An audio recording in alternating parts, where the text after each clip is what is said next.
The United States economic growth and every economic measurement has exceeded expectations for 2023. In addition, the US economy has shown the healthiest improvement post-pandemic of any G7 country. In the following video, we're going to explore the political economy environment of the world and analyze the post-pandemic economic health of European Union, China, and the United States. And finally, we're going to compare and contrast the economies of the previously mentioned countries. It's important to mention that this is not a political video and it's not meant to be a political video. It's looking at the raw data provided by the IMF and the World Bank in order to determine how has the post-pandemic economic improvement been going around the world. If you like history and political science content, please subscribe. I upload similar content every week. In addition, if you have any feedback or argument on this video, please don't hesitate to comment down below. Let's start by analyzing the expectations that were given in 2022 by the Federal Reserve and the White House. These two entities expected the economy to grow around the 1.3% range. However, this was massively surpassed and exceeded. The US economy for the first half of 2023 grew around 2%. For some context, a healthy growth according to economists is around 2.5 to 4%. Anything less or more is considered unhealthy and unmanageable. In addition, as the Federal Reserve raised interest, the inflation in the US domestic markets keeps decreasing, and wages across the board have increased exponentially post-pandemic, especially since many more states keep increasing their minimum wage to $15 an hour. However, the story is different in other parts of the world. The Chinese economy, for example, has continued to face problems, contracting for a third time in a row. However, the CCP has set a 5% growth target for the next year, after missing their 2023 and 2022 fiscal year goals. One of the main reasons for this is that their manufacturing collapse is happening faster than expected by the government. As more industrial jobs move to Vietnam and Indonesia, and Chinese workers demand a higher wage and higher working environments, inflation and unemployment within the country becomes a bigger problem. And COVID-19 didn't help this problem at all. It just made the problem even bigger and harder to manage. In this graph, we can see the manufacturing and non-manufacturing jobs demands in China, and the decrease we have seen after the pandemic, which economists already knew it was going to happen in the 2010s, however they didn't know it was going to happen this fast.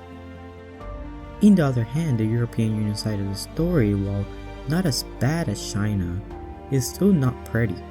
The European central banks report a slight decrease in inflation. However, this decrease comes with low increase in wages and low increase in average salaries around the European zone. The EuroZone recorded a 6.3 average inflation, while not as bad as the UK 11% or as China inflation right now, is still pretty high, especially compared to that of the United States. The International Monetary Fund has advised the European banks that their indexes might be too optimistic, especially when we analyze the unemployment in the European zone, where Spain, France, and Italy keep seeing a stagnant growth in average salaries and high unemployment rate.